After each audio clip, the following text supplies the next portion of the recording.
দুষ্টু খিদে আমার সারাদিনের মধ্যে দুবার বেশি পায়। জানো কখন?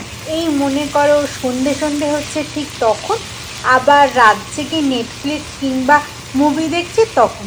এরকমই দুষ্টু খিদের জন্য সন্ধেবেলার একটা রেসিপি নিয়ে এসেছি, তবে রেসিপিটা পুরো নেই। এতটাই খিদে পেয়ে গেছিলো যে শ্যুট করব তা মাথায় ছিল না।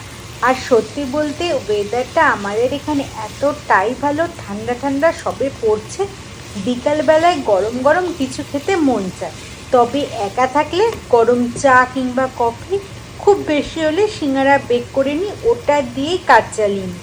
কিন্তু যদি হয় ছুটির দিন, তাহলেই একটু অন্য কিছু বানাই। এটা দিয়ে কিন্তু রুটি পরোটাও খুব ভালো লাগে। এটা হলো স্ট্রিট স্টাইলের ম্যাঙ্গালোর চিকেন ফ্রাই, কিন্তু খুব কম সময়ে হয়ে যায়, তেমন কিছু মশলাপাতিও লাগে না। যদি পুরো রেসিপিটা কেউ চাও আমায় জানিও, আমি বলে দেবো।